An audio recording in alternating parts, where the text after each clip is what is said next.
இன்னைக்கு நாள் 19ஓட கதை. இன்னைக்கு நடந்த கதைலாம் எப்படிடா ஒரே வீடியோல சொல்றதுன்னு சொல்லி எனக்கே யோசிச்சு மண்டை சுத்திருச்சு.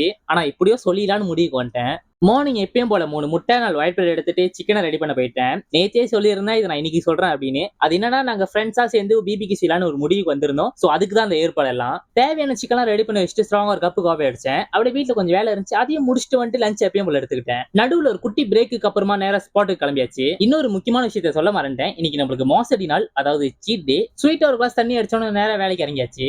இவனுங்களை நம்பி அடுப்பு பக்கமா திரும்பி நின்றேன். கொஞ்ச நேரத்துல பட்டர் தடவுன்ற பேர்ல என் பட்டாக்ஸே பத்தி விட்டுருப்பானுங்க. மென்டல் டார்ச்சர்ல நீ எதனா எசுக்கு புசுக்கா பண்ணிட்டு போய் உள்ள உட்காந்துலான்னு பாக்குறேன் ப்ரோ. கட்சியில நான் அதுக்கு தான் ப்ரோ ட்ரை பண்றாங்க. இவனுங்க குடுக்குற பிரஷர்ல நல்லவனே கெட்டவன் ஆயிடுவான். இருக்கிற பிரச்சனை பத்தாதுன்னு சொல்லிட்டு தலைவர் வந்துட்டு பீஸா தூக்கி அடுப்புல வைங்கடா, இன்னும் சுட சுட சாப்பிடலாம்னு ஐடியா வேற கொடுக்குறாரு. நோ சூத்த முன்னு ஒரு இடத்துல உட்கார மாட்டியானா நீ? சோத்த தானே துண்ற. மொத்த சொன்னதை மட்டும் செஞ்சு தொலை. நீங்க என்ன வேணா பண்ணுங்கடா, நான் பாடுற ஷவர்மா செய்யறேன்னு நான் காலத்துல இருக்கனா நான் ஒரு பெரிய சம்பவத்தை பார்த்து விட்டேன். ஆனா ஃபைனலி மக்களே ஏதோ உருப்படியா ஒண்ணு செஞ்சிருக்கேன். ஒரு வழியா அடுப்பை க்ளோஸ் பண்ணிட்டு எங்களோட முடிஞ்ச பிறந்த நாளுக்குலாம் இப்பதான் கேக் வெட்ட சான்ஸ் கிடைச்சிருந்துச்சு. சோ நேரா கேக் வெட்டுறதுக்கு இறங்கியாச்சு.